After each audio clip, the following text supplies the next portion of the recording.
શહેર આગેવાનો મહેમાનો યુવાન બહેન અને મિત્રોને ફળ પડેલા કોરિડોર આજે હું મારું વિશે ભણતરના ભાર વિશે પોતાના વિચારો વ્યક્ત કરવા અહીં ઉપસ્થિત રહ્યો છું.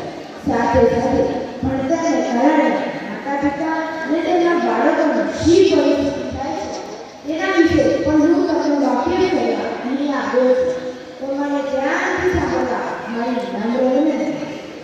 આજના જમાનામાં આપણે જોઈએ છીએ કે બાળક પર તથા તેમના માતા પિતા પર ભણતરનો ભાર થોડો વધી ગયો છે. બાળક પર માતા પિતાની અપેક્ષાઓનો ભાર અને માતા પિતા પર બાળકના ભણતરના ખર્ચનો ભાર ખૂબ જ વધી ગયો છે. બાળકને જાણે કે શરૂઆતથી ભણવાનો જ આવે પરંતુ કોઈ નક્કી કરવા ઉતારે તેના પર પ્રેશર અપાતું હોય છે. અત્યારના સમયમાં બાળકની કોઈ રીતે થાય કે ન થાય પરંતુ તે ભણવામાં સક્ષમ થવો આનું પ્રેશર વધી ગયું છે. પહેલાના સમયમાં બાળક 5 વર્ષનું થાય ત્યારે તેની શાળાએ થાય પરંતુ અત્યારના સમયમાં બાળક 2 કે 2.5 વર્ષનું માંડ બિચારું ભણતું થાય ત્યારથી તેની એડમિશનની તૈયારીમાં તેના માતા પિતા લાગી જતા હોય છે અને તેના જે બાળપણના લંબાણા દિવસો હોય છે તેમાં તેના ભણતરની સમસ્યામાં ઉતારી દેવામાં આવતું હોય છે. સાથે સાથે ઘણા મા બાપ પોતાના બાળકને પહેલા ધોરણથી ટ્યુશન ક્લાસીસમાં પણ મૂકી દેતા હોય છે. ટ્યુશન મેચ, સંગીત, નૃત્ય વગેરે પણ મૂકે છે. આમ આખો દિવસ બાળક વ્યસ્ત રહે છે અને સાંજ પડતા તે જાગી જાય છે.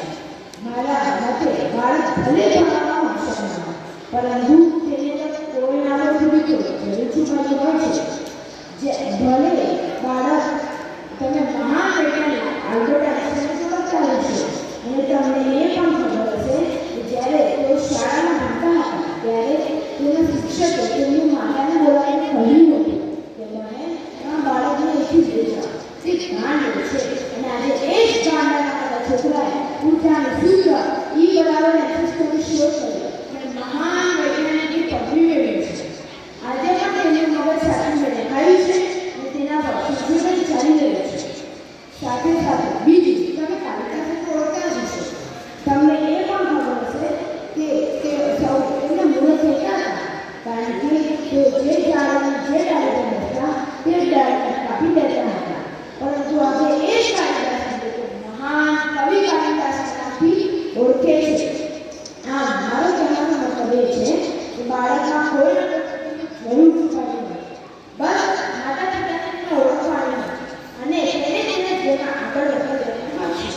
બાળક જેમને તેમ ઓળખું થાય ત્યારથી માતા પિતાનું પ્રેશર શરૂ થઈ જતું. માતા પિતા બાળક પાસે બોલાવવા તો બેટા કદાચ શું બનવાનું? ડૉક્ટર બનવાનું. હજુ બિચારું બાળક બોલતું થયું એને ડૉક્ટરને શું ખબર પણ ના અને માતા પિતા પોતાના મગજ પર છાપવાનું શરૂ કરી દેતા હોય અને તે વિચાર પેલા ઠંડા માતા પિતા પેલા વિચાર એના મગજ પર ઠોકી દે. માતા પિતાને આમ ન કરવું પરંતુ તેના જે વિચાર છે તેને બહાર લાવવા નથી. જો તેના વિચારોને સારી રીતે કરવામાં આવે તો તે જરૂર કોઈ સફળ થશે. એટલે સંગીત છે, નૃત્ય છે, રમત વગેરે બાળક તમે બીજી સૌથી ખરાબ બાબત છે કમ્પેરિઝન. જે બાળકના મન પર વિપરીત અસર કરે છે. માતા પિતા જ્યારે પોતાના બાળકને બીજા બાળક સાથે કરાતી તુલના બાળકને હતાશ કરી દે છે. જો તારો ફ્રેન્ડ આટલું વધારે ટકા લાગે, જો તારો ફ્રેન્ડ આટલું પણ વધારે હશે, જો અને તારા ફ્રેન્ડ જ્યારે નીકળવું હોય તો કંઈ પણ કરીને એનાથી વધારે ટકા લાવવા જ પડશે. અને વ્યર્થ તુલનાઓના કારણે બાળક માનસિક પાસ થઈ જાય છે. ઘણા કિસ્સાઓમાં તો વ્યર્થ તુલનાના કારણે બાળકો માનસિક રોગનો ભોગ બને છે અને ઘણા બાળકો તો આત્મહત્યા પણ કરી દે છે. આનો જવાબદાર ભણતર નહીં પણ બધું તેમના માતા પિતા જ હોય છે. બાળકો પોતાના માતા પિતા અને પરિવારની અપેક્ષાઓની ઈચ્છાઓના ભાર હેઠળ એટલી હદે બદલાય છે કે તેનો વિકાસ જ થઈ જાય છે. તમે એવા ઘણા કિસ્સાઓ સાંભળ્યા છે કે જેમાં બાળક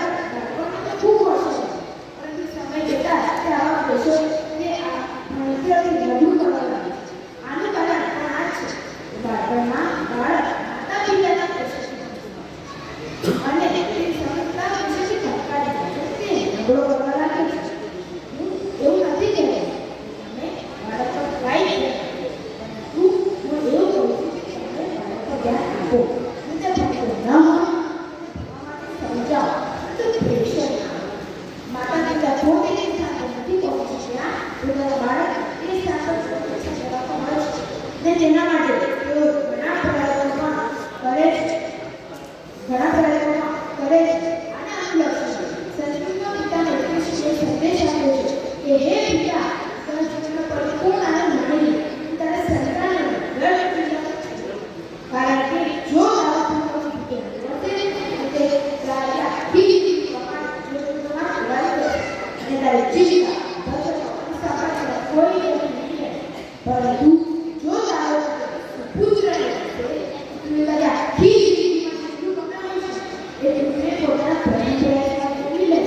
તો અહીં મારા દર્શકોને વિરામ આપો અને મારા દાદાનું મન દુઃખ થયું હોય તો તેને પણ માફી માંગુ છું પરંતુ જતાં જતાં એટલું જરૂર કરે કે જીવનમાં ભણતર જરૂરી છે પરંતુ સજગ નહીં. જય હિન્દ, જય ભારત.